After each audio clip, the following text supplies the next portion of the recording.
بسم اللہ الرحمن الرحیم نحمدہ و نصلی علی رسول الکریم اما بعد۔ ابھی حالیہ پاکستان میں جو الیکشن ہوئے ہیں اس کے بارے میں کچھ عرض کرنا چاہتا ہوں۔ یہ سوال کیا جا سکتا ہے کہ اس موضوع پر گفتگو کرنے کی اب کیا ضرورت ہے جبکہ الیکشن ہو چکا؟ تو اس میں ایک حکمت تھی ذہن میں اور پیش نظر، وہ یہ کہ جب کوئی آدمی کسی خاص دھن میں ہو یا کچھ لوگ کسی خاص دھن میں ہو اور دماغ ان کے اسی طرف مائل ہو، اس وقت حکمتاً ایسا لگتا ہے کہ ان کو کوئی بات کہنے کا فائدہ نہیں، کیونکہ وہ اس دھن میں، جنون میں، جوش میں نہ بات سنیں گے نہ توجہ دیں گے۔ آپ اپنی بات کہہ کے چلے جائیں گے، ایسا لگے گا آپ نے کام کر دیا، خانہ پوری تو ہو گئی، لیکن سننے والے نے نہ تفصیل سے سنا، نہ ٹھنڈے دل سے اس پر توجہ دی، غور و خوض کیا، بس کام کر کے وہ چلا گیا۔ تو آپ کی بھی محنت شاید ضائع ہو جائے اور اس کو بھی کوئی اس کا فائدہ نہ ہو۔ اس کے بارے میں امام غزالی رحمہ اللہ، ان کی ایک بڑی اچھی بات ہے جو انہوں نے فرمائی کہ اگر کوئی شخص شراب کے نشے میں ہو، دھت، اور تم اس کو دیکھو تو اس جوش اور جذبے کے ساتھ کہ نہیں اس وقت یہ ایک کسی گناہ میں ملوث ہے اور کبیرہ میں ملوث ہے، تو مجھے چاہیے کہ میں اس کو فوراً امر بالمعروف کروں اور نہی عن المنکر کا فریضہ انجام دوں، روکوں برائی سے۔ کہ اللہ کے رسول صلی اللہ علیہ وسلم کی حدیث آپ نے فرمایا کہ من رآ منکم منکرا فلیغیرہ بیدہ، کہ تم میں سے جو کسی برائی کو دیکھے تو اس کو اپنے ہاتھ سے روکنے کی کوشش کرے۔ فإن لم يستطع فبلسانہ، اگر ہاتھ سے نہ کر سکے، اس کی استطاعت نہ رکھتا ہو تو پھر زبان سے، مطلب نہ کر سکے تو فبلسانہ، پھر اپنی زبان سے کرے۔ فإن لم يستطع فبقلبہ، اگر ایسا بھی نہ کر سکے تو پھر اپنے دل میں برا جانے اس کو۔ وذلک اضعف الایمان، اور یہ سب سے کمزور درجہ ہے ایمان کا۔ اس کے بعد والی بات ایمان کا درجہ نہیں، ایمان اتنا بھی نہیں رہا کہ آدمی کو برا لگے۔ تو اس کے بارے میں انہوں نے فرمایا کہ اس جذبے سے اگر آدمی کبھی کسی کو جو کہ برائی میں اس طرح سے ملوث ہو کہ آپ کو یقین ہو یا اندازہ ہو یا گمان غالب ہو کہ یہ آپ کی بات سن کے اس وقت توجہ نہیں دے گا، تو اس وقت حکمت یہی ہے کہ اس کو حکم نہ دیا جائے، اس وقت وہ بات اس کو نہ کی جائے۔ دعوت کا طریقہ یہ ہے، ابلاغ کا طریقہ یہ ہے، کیونکہ آپ کی نیت دعوت یا اچھی بات کہنے یا برائی سے روکنے میں ہے یہ کہ آپ اس اللہ کے بندے کو حدود توڑنے سے بچائیں، اس کو جہنم میں گرنے سے بچائیں، وہ جس برائی میں پڑ رہا ہے اس کو اس برائی میں پڑنے سے روکے تاکہ اس کی آخرت بن جائے، ماحول صحیح رہے، اس کا عذاب نہ ہو اس پر۔ اور اگر آپ کا خالی جذبہ یہ ہے کہ نہیں ٹک باکس کرنا ہے اور گھر آ کے خوش ہونا ہے کہ دیکھو میں نے کام کر کے آگے، تو پھر آپ جو چاہیں کرتے ہیں۔ جب لوگ نرچر کرنا چاہیں، لوگوں کی اصلاح کرنا چاہیں، تو ایسے ایسے موقعوں پر حکمتوں کو استعمال کریں۔ اب ایک آدمی نشے میں ہے مثال کے طور پر، اس وقت اس کو یہ کہا جائے شراب پینا حرام ہے، کہ تم نے نہیں سنا اللہ کے رسول صلی اللہ علیہ وسلم نے واضح طور پر حرام قرار دیا ہے، کیا کہے گا وہ آپ کے خیال میں؟ کہ اچھا سوری آئندہ نہیں کروں گا۔ اس وقت یہ نہیں کہنا اس نے، اس وقت وہ کہے گا بھائی دفعہ ہو یہاں سے، کیا بات کر رہا ہے، کیا اوٹ پٹانگ ہاک رہا ہے۔ اس کا دماغ ہی نہیں وہاں پر صحیح، توجہ ہی نہیں وہ اس طرف دے سکتا، اس کا مائنڈ اس وقت جیسے کہنا چاہیے کلاؤڈڈ ہے نا، مفلڈ ہے، کلیئر تھوڑی اس کا دماغ، معوف ہوا ہوا ہے۔ سو ایسی حالت میں اس کو کوئی بات کہنے کے نتیجے میں یہ ہو سکتا ہے کہ اس کو سمجھ میں آ جائے اور وہ مان جائے، بڑی اچھی بات ہے۔ اس بات کا بھی امکان ہے کہ وہ نہ مانے اور پلٹ کے کہہ دے کہ میں لعنت بھیجتا ہوں تم پر بھی اور جس نے کہا اس پر، نعوذ باللہ۔ اگر وہ ایسا کہہ کے قرآن کو کہا جائے کہ نہیں بھائی یہ تو قرآن میں لکھا ہوا ہے، اور وہ قرآن کو ایک آدھ بات کہہ دے میں نہیں مانتا، نعوذ باللہ، نہیں اللہ کے رسول صلی اللہ علیہ وسلم نے حرام فرمایا کہ میں نہیں مانتا، نعوذ باللہ۔ اب یہ سب کہنے کے نتیجے میں آپ نے اس کو کہاں دھکیل دیا؟ قرآن کو کفر میں۔ تو آپ نے اس کے کبیرہ گناہ پہ، جس پہ آپ کا بڑی سنسیئرٹی کے ساتھ، بہت جذبے کے ساتھ، خلوص کے ساتھ، درد کے ساتھ آپ چاہتے تھے اس کی اصلاح کر دینا، اس کو بتا دینا، لیکن چونکہ آپ نے حکمت استعمال نہیں کی تو آپ نے اس کو کبیرہ گناہ سے نکال کے کفر میں ڈال دیا، اور آپ سمجھ رہے ہیں کہ آپ نے بڑا اچھا کام کیا۔ کیا حکمت تھی، کیا طریقہ؟ نہ، ایسا نہیں کیا جائے گا۔ تو یہ حکمت کے اور دعوت کی جو تقاضے ہیں اور اس کے جو انداز ہیں اس کے یہ خلاف ہے، وزڈم کے خلاف ہے۔ تو میرے ذہن میں یہ واقعہ تھا اور یہ بات تھی، تو اس لیے میں نے سوچا کہ اس وقت بات کرنے کا فائدہ نہیں ہے، لوگوں نے سننا نہیں ہے، توجہ دینی نہیں ہے، ذرا جذبات ٹھنڈے ہو جائیں، اپنا پیشن لوگ اچھی طریقے سے اس کا اظہار کر لیں، تو ان کو کوئی نصیحت کی بات کرنے کی کوشش کی جائے تاکہ ہم بھی سیکھیں، وہ بھی سیکھیں، ایک دوسرے سے ذرا انسان سیکھتا ہے، اور غور و خوض کریں، کیونکہ ہمیں اپنے ہر عمل کو چیک کرنا چاہیے کہ ہم جو کر رہے ہیں وہ ٹھیک ہے کہ نہیں۔ تو الیکشن، انتخابات جو ہمارے ہوئے، بہت سارے مسکنسیپشن ہیں اس کے بارے میں امت کے اندر، لوگوں کے اندر۔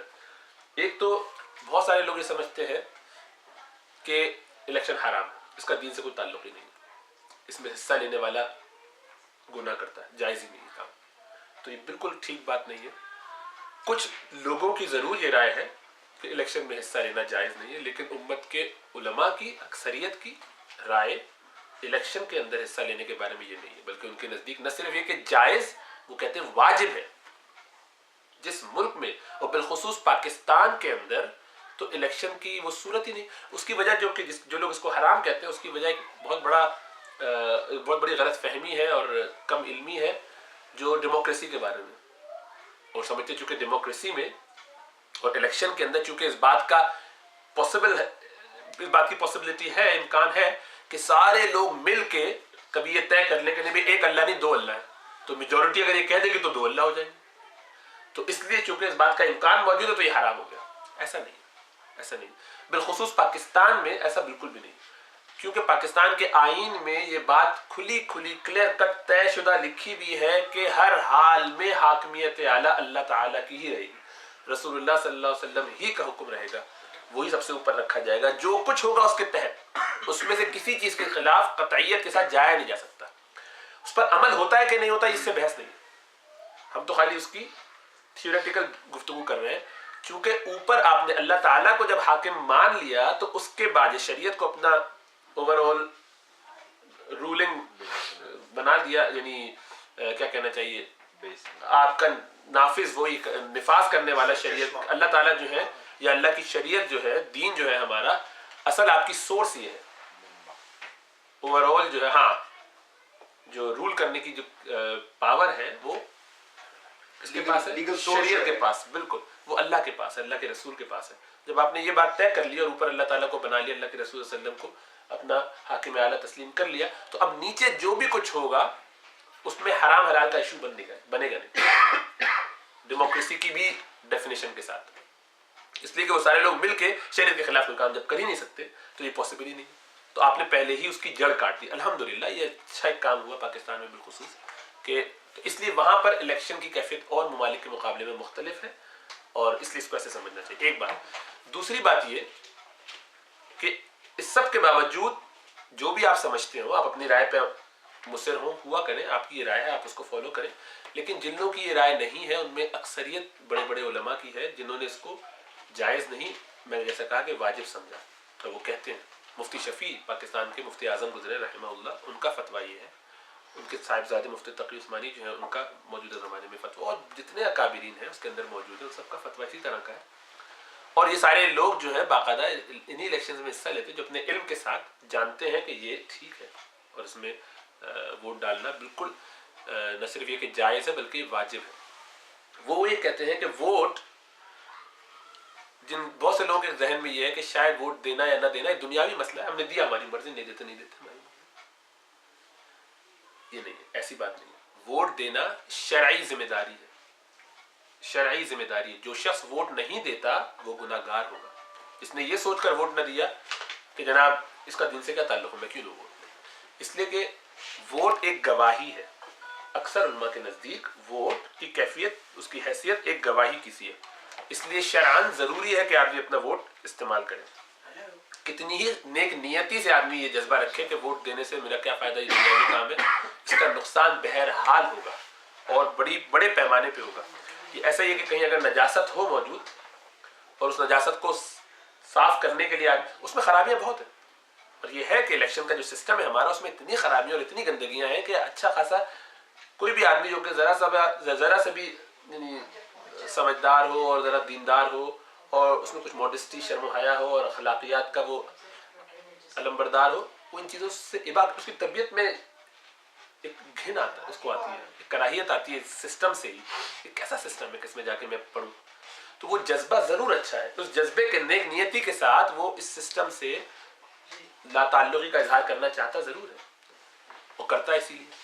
لیکن کرنا ایسا جائز نہیں. یہ ایسا ہے کہ آپ کے گھر میں اگر ٹوائلٹ گندا ہو گیا ہو پوری طریقے سے، اس میں کیچڑ بلاکیج ہو گئی ہو، بلاکیڈ ہو گئی ہو، سارے کے سارے باؤلز وہاں پر اور جو بھی کچھ ہے سب وہ کیا کہنا چاہیے کلاگ ہو گئے ہوں، تو آپ اس کی بنیاد پر وہاں جانا چھوڑ دیں، اس میں جانے کو ناجائز کرنا، کبھی آپ اس کو صاف نہیں کر سکتے.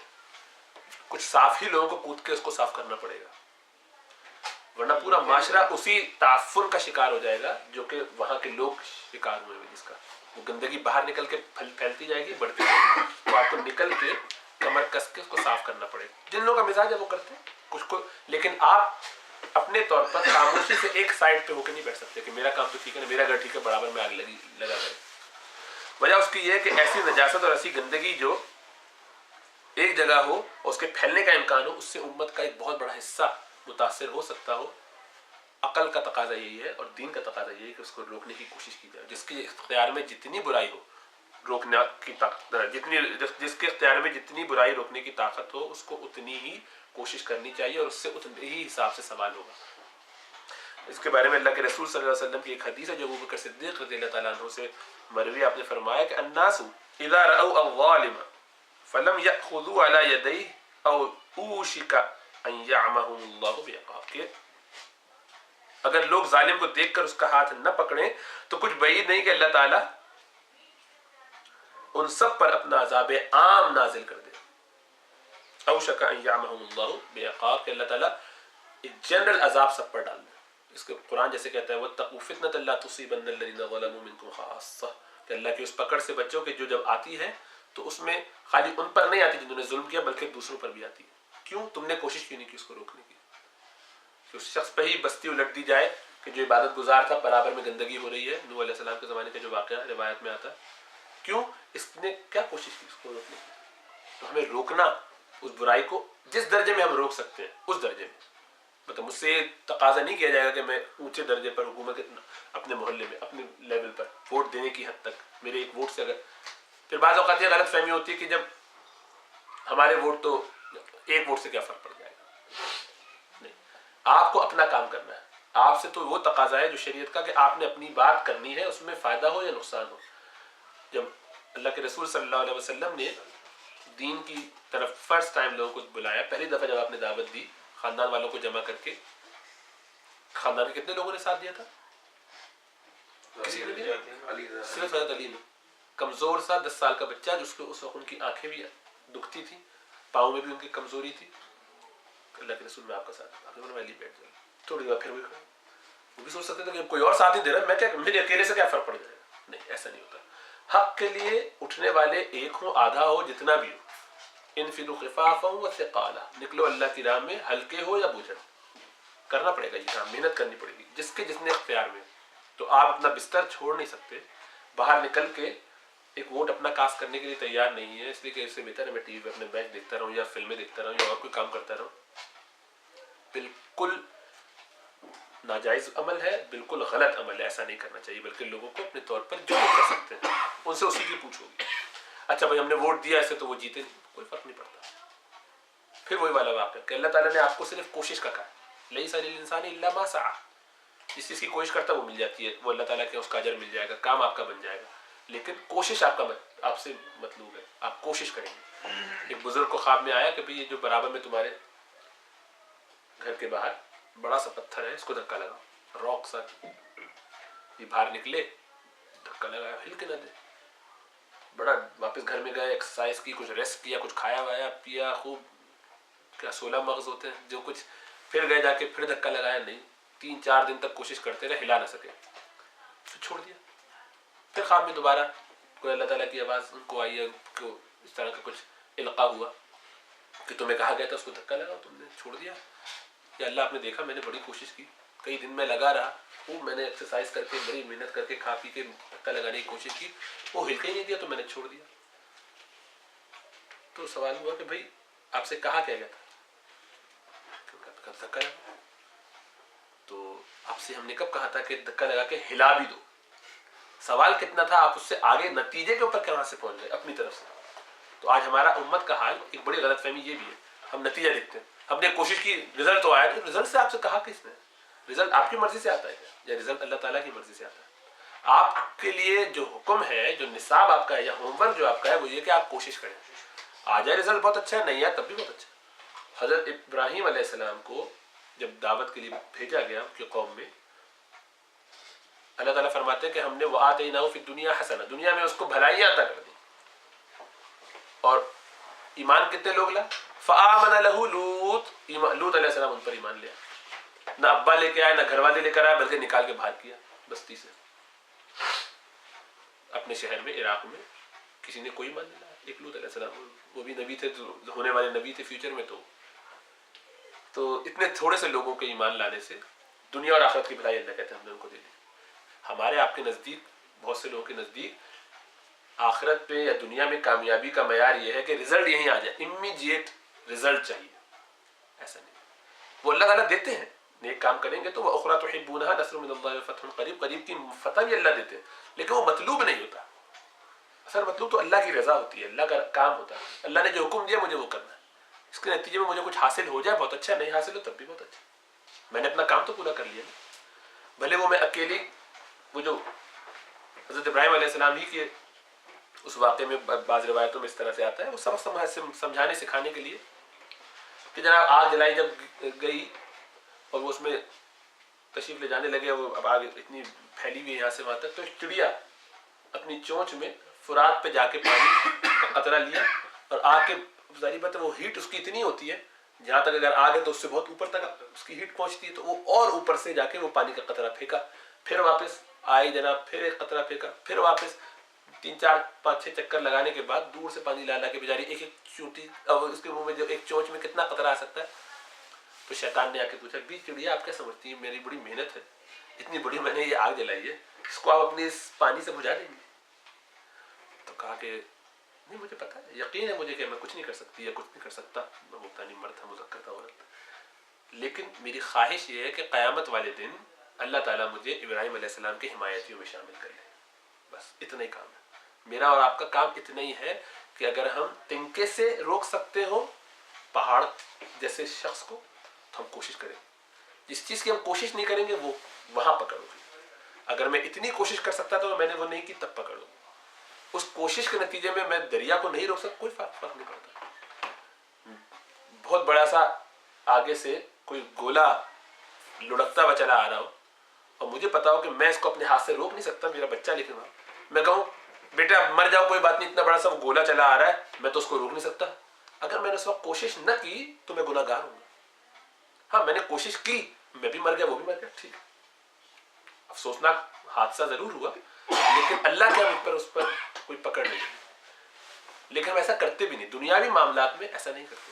جہاں چاروں ہاتھ پاؤں پھنس جائے پوری طریقے سے دلدل میں، تب بھی کوشش کرتے رہتے ہیں نکلنے کی.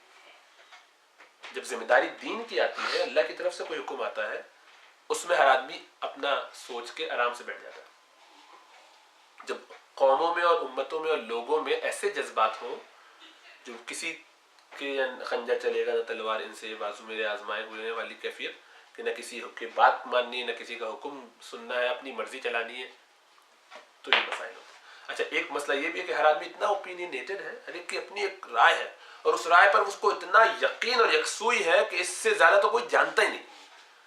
دنیا میں وہ اللہ معاف فرمائے بالکل چوڑا ہو، دینی حساب سے اس کو کوئی جسے کہتے ہیں ککھ بھی نہ پتا ہو، لیکن ہر موضوع پر ایک اوپینین اس کی ایسی ہوگی جس کے آگے وہ کسی کی سننے کے لیے تیار نہیں. اسی طرح الیکشن کی کیفیت ہے کہ کون الیکشن میں حق پر ہے اور کون باطل پہ. لوگوں کو ایسا یقین ہے کہ اللہ تعالیٰ نے گویا ان پر وحی اتاری ہے کہ ہم ہی حق پر ہیں.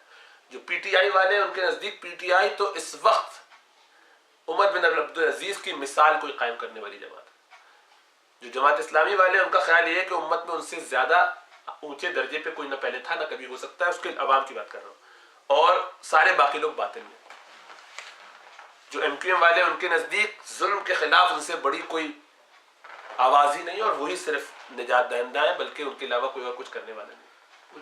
جو مسلم لیگ والے ہیں ان کا خیال یہ ہے کہ ہم ہی تو ہیں. 20-25 سال سے جو ہم نے کام کیا ہمارے علاوہ کسی نے کبھی کام کیا نہیں، اور ہمیں کبھی کام کرنے ہی نہیں دیا.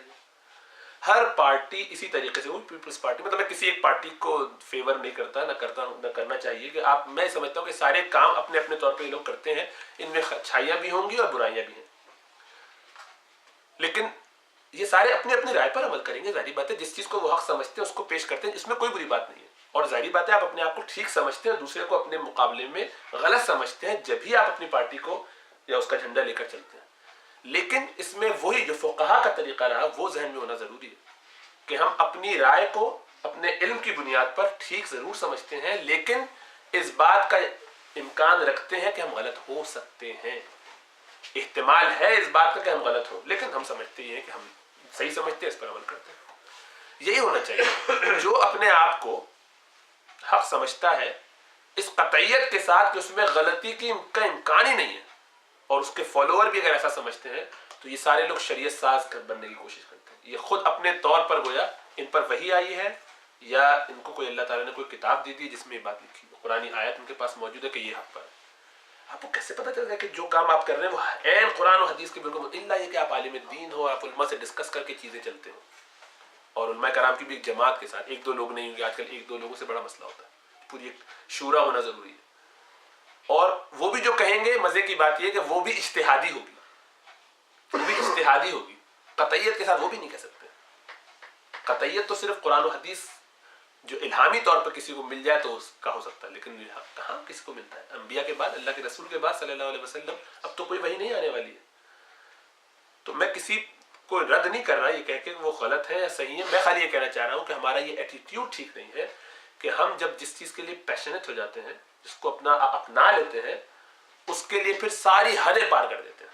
اب وہ حق کے اس اونچے مقام پر ہے کہ اس کے علاوہ باقی سارے گمراہ۔ نتیجہ یہ ہے کہ ساری خباثتیں اور بیماریاں پیدا ہوتی ہیں۔ ابھی اس پہ بات کرتے ہیں انشاءاللہ تعالی مزید۔ تو یہ ذہن میں رہنا چاہیے کہ ووٹ دینا یا الیکشن کا حصہ ہونا یا اس میں شامل ہونا، اس کا دین سے کوئی ٹکراؤ نہیں ہے، اس شریعت کے انشاءاللہ تعالی بالکل مطابق ہے، اس میں گنجائش شریعت اس کی رکھتی ہے۔ اور جو لوگ ووٹ دیتے ہیں یہ سمجھ کے کہ ہم کوئی احسان کر رہے ہیں، کوئی احسان نہیں کر رہے، ان کی ذمہ داری ہے، ان کو دینا ہی دینا ہے، نہیں دیں گے تو گناہ گار ہوں گے، اس لیے کہ یہ ووٹ ایک گواہی ہے، ایک شہادت ہے، وٹنس ہے، اور وٹنس کو چھپانا بہت بڑا کبیرہ گناہ ہے۔ اللہ کے رسول صلی اللہ علیہ وسلم نے فرمایا، تو پہلے اس سے پہلے قرآن آیت بلکہ وَلَا تَكْتُمُوا الشَّهَادَةَ، اپنی گواہیوں کو نہ چھپاؤ، سورہ بقرہ، وَمَن يَكْتُمْهَا فَإِنَّهُ آثِمٌ قَلْبُهُ، جو شخص ایسا کرے اس کا دل گناہ گار ہے، اس کا دل گناہ گار ہے، گواہی چھپاتا ہے، کہ جب اس کو گواہی کے لیے بلایا جائے اس کو جا کے دینا ہے، وہ چھپائے گا نہیں اس کو۔ اللہ کے رسول صلی اللہ علیہ وسلم کے لیے فرمایا من کتم شہادت اذا دعی الیہ کان کمن شہد بالزور، کہ جس شخص کو شہادت کے لیے بلایا گیا، گواہی دینے کے لیے بلایا گیا، اور اس نے نہ کیا ایسا، وہ نہیں آیا شہادت دینے، وہ گواہی دینے نہیں آیا، تو یہ ایسا ہے کہ جیسے اس نے جھوٹ کی گواہی دی، اب وہ جھوٹا گواہ شمار ہوا۔ اللہ کے رسول صلی اللہ علیہ وسلم کی حدیث طبرانی کے حوالے سے۔ اب گواہی اس صورت میں ہے کہ آپ کسی شخص کے حق یا باطل ہونے کی بات کر رہے ہیں۔ جب آپ کسی کے حق میں ووٹ دیتے ہیں تو آپ یہ کہتے ہیں کہ میں باقی جتنے لوگ اس ایریا میں الیکشن میں کھڑے ہوئے ہیں، ان کے نظریات میں سے میں اس شخص کو دین کے سب سے زیادہ قریب سمجھتا ہوں، میرے نزدیک یہ شخص یا اللہ ان تمام لوگوں میں بہترین انسان ہے، سب سے بہتر۔ اس میں خرابیاں ہو سکتی ہیں، ظاہر بات ہے، فرشتہ کوئی نہیں ہوتا، لیکن جو لوگ مجھے اس الیکشن میں اس ایریا میں میرے کھڑے ہیں، ان میں سے یہ آدمی سب سے زیادہ مستحق ہے امت کی اس اہم ذمہ داری کے لیے۔ اور وہ ذمہ داری کیا ہے کہ وہ گورننس کرے گا، لوگوں کو لے کر چلے گا، معاملات ان کے درست کرے گا، یعنی حکومت کرے گا۔ حکومت کی یہ ذمہ داری گویا جس طریقے سے اس نے اپنے ہاتھ میں لی ہے اور جس طریقے سے یہ چلائے گا، ایسا کوئی اور نہیں چلا سکتا۔ میرے نزدیک سب سے زیادہ متقی، سب سے زیادہ ٹرسٹ وردی، سب سے زیادہ دیانتدار انسان ہے۔ آپ یہ گواہی دے رہے ہیں، اور اس گواہی کو انجانے میں لائٹ لیتے ہوئے بغیر سوچے سمجھے دے دینا، اس کی بالکل گنجائش نہیں ہے، حرام ہے ایسا کرنا۔ تو یہ سوچنا چاہیے کہ بہت ہی بڑی ذمہ داری جو آپ ادا کر رہے ہیں، اس لیے آپ کو بہت غور و خوض کے ساتھ، بڑے خیال کے ساتھ ایسا کرنا چاہیے۔ غلط گواہی غلط بندے کے شخص میں یہ کہنا، کے حق میں یہ کہنا کہ یہ شخص دیندار، متقی، اللہ کے نزدیک سب سے بہتر میں سمجھتا ہوں، تقویٰ میں بھی اور گورننس کے حساب سے بھی۔ ہو سکتا ہے کہ سارے لوگ تقویٰ میں برابر ہو اور سارے خراب ہوں، تو آپ نے سوچا کہ نہیں، اب میرے نزدیک یہ زیادہ بہتر ہے، گورننس ٹھیک۔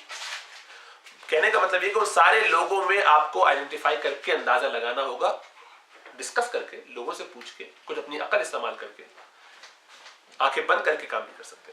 یہ آپ کی ذمہ داری ہے، یہ آپ کو سوچنا اور فکر کرنا پڑے گا۔ نان مسلم ہو تو ووٹ دینے کے لیے یا لینے کے لیے؟ دینے کے لیے۔ غیر مسلم ہے تو پھر اس میں تفصیلات ہیں۔ وہ تفصیل یہ ہے کہ آپ کو پھر یہ دیکھنا ہوگا کہ اس کو ٹھیک ہے سارے نان مسلم ہیں یا مسلمان نہیں ہیں. اب ان میں ٹرسٹ وردی کون ہے؟ اسی لیے یہاں پر اس ملک کے اندر، دارالکفر میں، دارالحرب کے اندر ووٹنگ ایک دوسرا مسئلہ ہے، اس میں تھوڑی سی تفصیلات ہیں. تو وہاں اسی لیے میں وہاں کی بات نہیں کر رہا، پاکستان یا انڈیا یا یہاں کی بات نہیں کر رہا، کیونکہ اس میں تھوڑی سی اس میں اختلاف کیا جا سکتا ہے کہ یہاں پر کیا ووٹ دینا بھی جائز ہے ویسے ہی جیسا کہ پاکستان میں اس میں بہت سی ریزرویشنز ہونی چاہیے، اور ہیں، میرے پاس بھی ہیں اور لوگوں کے پاس بھی ہوں گے. اس کی وجہ یہ ہے کہ یہ ایک سسٹم تھوڑا سا مختلف ہے، یہاں پر حاکمیت الہی کا کوئی تصور نہیں ہے. تو اس کو فی الحال سائڈ میں رکھیں، ہم صرف پاکستان کے کانٹیکس میں یا اسلامی ملک کے کسی کانٹیکس میں بات کریں کہ وہاں ووٹ کی کیا شرعی حیثیت ہوگی انشاءاللہ تعالی. اور ظاہر بتائیے جو میں بات کر رہا ہوں اس میں سے کوئی میری بات نہیں، میں طالب علم ہوں، میں خالی وہ بتا رہا ہوں جو علماء کرام کی بات ہے، جو میں آگے آپ کو خالی سمجھانے کی کوشش کر رہا ہوں تاکہ یہ بات لوگوں کے گوش گزار ہو جائے اور کچھ سمجھ لیں اور سیکھ لیں. تو اس سے اب یہ بات آپ کو خود ہی سمجھ میں آ گئی ہوگی کہ آپ کا ووٹ ایک دینی رحمک اللہ ذمہ داری ہے، اس کو دینی طور پہ استعمال کرنا ہے، دیندار شخص کے لیے یا ٹرسٹ وردی. کیونکہ کبھی ایسا ہوتا ہے کہ سارے لوگ اتفاق سے سبھی دنیا دار قسم کے لوگ کھڑے ہوئے ہیں، تو کوئی بھی بہت زیادہ، سب نمازی تو ہوں شاید لیکن بہت زیادہ آگے نہ ہو، ایک یہ سمجھ میں نہیں آ رہا کون زیادہ متقی ہے، کون زیادہ فکر کرنے والا. پھر اس میں آدمی یہ دیکھے گا کہ ٹرسٹ وردی کون ہے، اس میں سے کس کے اندر جو عدالت زیادہ ہے، کون جو ہے عدل کرنے والا ہے، ظلم نہیں کرنے والا، کس کی بات میں سچائی زیادہ ہے. کہنے کے لیے نہیں، عمل، اس کے کچھ آئیڈیز آپ کو لگانے پڑیں گے، یعنی آپ کو کام کرنا پڑے گا. یہ ایسا کام نہیں کہ صبح کے زمانے میں چھٹی منائی جائے آج کے دن، الیکشن کا دن چھٹی کے لیے نہیں ہے، یہ ذمہ داری جو آپ کو ادا کرنی ہے. تو اب یہ میرے خاندان کا اس لیے اس کو ووٹ دے دوں، یہ میرا باپ ہے یا میرا بھائی ہے، یہ کھڑا ہوا ہے تو اس کو ووٹ دینا ضروری، یا یہ میرا رشتہ دار ہے اس کو ووٹ نہیں دیا تو لوگ کہیں گے کیا ہوا، زمانہ ضبط کروا دیا آپ نے. یا یہ کہ میرے جاننے چاہنے والے ہیں، مجھے پسند سے محبت ہے، یا میری زبان بولنے والے ہیں، یہ پنجابی ہیں تو میں پنجابیوں کو دوں، یہ سندھی ہیں تو میں سندھیوں کو دوں، یہ مہاجر ہے تو میں مہاجر کو دوں، یہ پٹھان ہے تو پٹھان کو دوں. اگر یہ وجہ ہے بلوچی، یا یہ مجھے دنیاوی فائدہ پہنچائیں گے، اگرچہ جو فائدہ یہ مجھے پرسنلی پہنچائیں گے فائنینشلی یا کسی بھی صورت میں جو جاب مل جائے گی اس سے امت کو ایز اے ہول نقصان ہوگا، تب بھی جائز ہے. کیوں کہ آپ نے اپنے فائدے کو مقدم رکھتے ہوئے امت کے لیے مصیبت کھڑی کر دی. تو یہ کافی بڑا گناہ ہوگا اور یہ عام گناہ سے بڑھ کر ہوگا. ایک آدمی جب زنا کرتا ہے، شراب پیتا ہے، کوئی اور معاملہ ایسا کرتا ہے جو کبیرہ گناہ ہے، وہ اس کی ذات کی حد تک محدود ہے. اور ایسا کوئی عمل کرنا کہ جس کے نتیجے میں پوری امت بھگتے اس کو، پاکستان کے اندر رہنے والے اکثر لوگ اس پریشانی کا شکار ہو جائیں، ان پر ظلم کیا جائے گا یا ان کے ساتھ مسائل ہوں گے یا ان کو مشکلات آئیں گی دینی حساب سے یا دنیاوی حساب سے، تو آپ کے ذریعے چونکہ ان کو وہ مشکلات اور پریشانی آئی، آپ کا بھی ایک ذرہ اس میں تھا، پکڑو گے اللہ تعالیٰ کا کہ آپ نے ان لوگوں کو اپنی ذات سے تکلیف پہنچائی. تو پرسنل چوائسز کی بیس پہ نہیں ہوتے الیکشن، کہ مجھے تو وہ آدمی بڑا اچھا لگتا ہے کہ فلاں شخص جو ہے وہ اس کی شکل زیادہ اچھی ہے یا وہ میرے قریبی ہے، خاندانی ہے، یا میں نے اس کو پہلے دیکھا تھا، یا ہر ہم نے ان کو دیکھ لیا اب ہم اس کو دیکھ لیتے ہیں. ایسا نہیں، یہ سب بہت سمجھ کے میچیور انداز میں چیزوں کو اسیس کر کے پھر ووٹ دیا جاتا ہے. اور کم از کم پڑھے لکھے لوگ تو یہ کام کر سکتے ہیں، اور اپنے تعصب کی بیس پر یا اپنے رنگ کی بیس پر بالکل اسی شریعت میں کوئی گنجائش نہیں، بلکہ سوچ کے سمجھ کے ان چیزوں کا خیال کرنا ضروری ہے.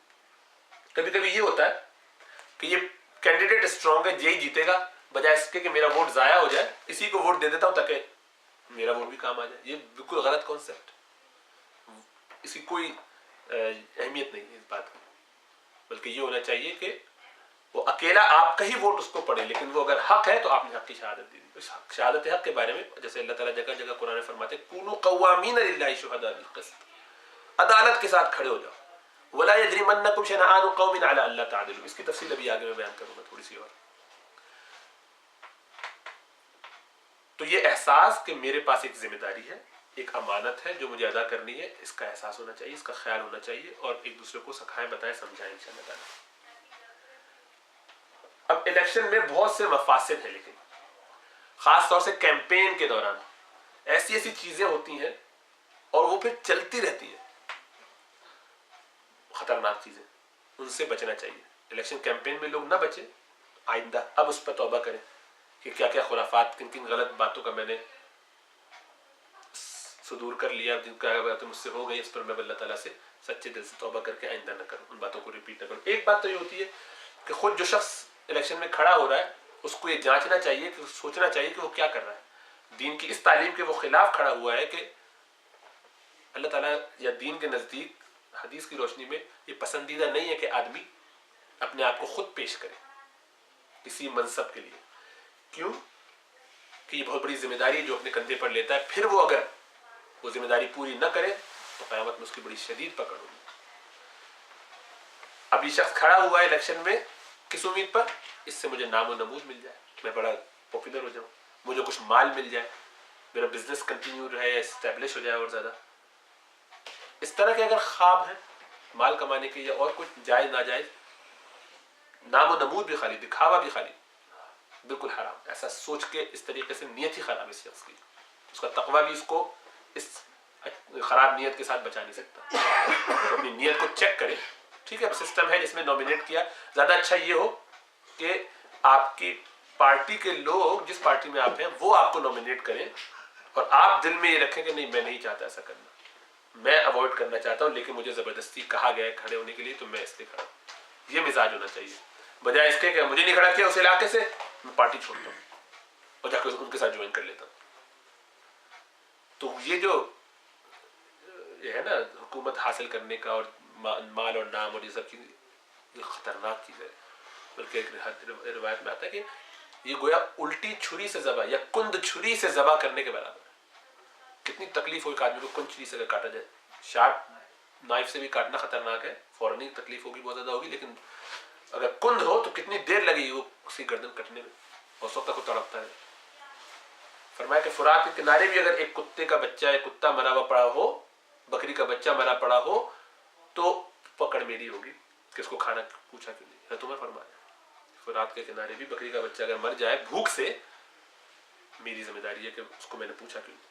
فرات کیا ہوتا ہے؟ دریا کا نام. مطلب کسی بھی جگہ پر اتنا دور, حکومت چونکہ وہاں تک آ گئی ہے اور مجھے وہاں پہ بھی معلوم نہ, میں یہاں ہوں مدینے میں, تو کیسے میرا رات رات جا کے گھروں میں چیک کرنا, محنت کرنا, معلوم کرنا کدھر سے کیا تکلیف آ رہی ہے, یہ معمولی بات. اسی لیے جب ان کے انتقال کا وقت آیا تو لوگوں نے کہا اپنے بیٹے کو کیوں نہیں نامزد کر دیتے. کہنے لگے کہ یہ اتنی تکلیف ہمارے خاندان میں ایک گھر میں آ چکی ہے, خطاب کے خاندان کو اور مزید تکلیف نہ دو بھائی, یہ اتنی مصیبت ہم جھیل کے آ گئے, میں اپنی اولاد کو نہیں چاہتا کہ وہ اس کے صرف کی اور مزید تکلیف ہے. تو ان کے الفاظ یہ ہیں کہ ذمہ داری کا توق خطاب کے خاندان میں بس ایک ہی شخص یعنی میرے لیے کہ گلے میں پڑ گیا تو کافی ہے. میں اپنے بیٹے کے گلے کو اس سے گراں بار نہیں کرنا چاہتا, اس پر اتنا بڑا بوجھ نہیں ڈالنا چاہتا. یہ کوئی فن چیز نہیں ہے کہ ارے میرا بیٹا خاندان ہے اس کو دو, اس کو وزیر اعظم بنا دو, اس کو وزیر اعلیٰ بنا دو, اس کو وہاں کا مولوی بنا دو, اس کو وہاں کا ذمہ دار بنا دو, جو جس کام میں لگتا ہے اس کو لگاتے جاؤ. یہ ذمہ داری ہے, امانت ہے, اس پہ بوجھ ڈالا جائے جو اس کو سہ سکے اور اس کو قبول کر کے آگے چلا بھی سکے, تاکہ قیامت میں اس کی پکڑ نہ ہو. اور اس پر ڈال دیا جائے کہ جو نہ کر سکتا ہو تو آپ نے اس کے ساتھ بددیانتی کی ہے. آپ کی دوستی سے بہتر ہوتا آپ اس کے دشمن ہوتے, کم از کم اس کو اس سے بچا لیتے. تو اسی لیے نادان دوست سے دانا دشمن بہتر ہوتا جو کہا جاتا ہے.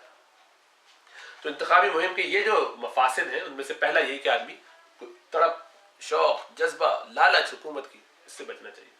پھر کیا ہے جناب, اپنے مخالف کے لیے اب چونکہ الیکشن جیتنا ہے تو جو زبان چاہو استعمال کرو, جائز ناجائز, اچھی گندی, تبادب, اس کو حقیر بنا رہے ہیں, اس کو اپنے آپ کو فرشتہ, اس کو شیطان, لگے ہوئے کھل کے. انتہائی ظلم ہے, غلط بات ہے. اور شہادت کے بارے میں ایک بات میری اور رہے گی, وہ ذہن میں یہ بات رکھیے گا. اسی طریقے سے بعض اوقات ہمارے ایک بڑا کلچر ہے کرنے کا. کوئی صاحب مرے, محلے کے مولوی صاحب کو آپ نے بلایا, مولوی صاحب نے اچھا مزے کی باتیں, صاحب کو کبھی نہ دیکھا نہ جانا, جانتے ہی نہیں ان کو.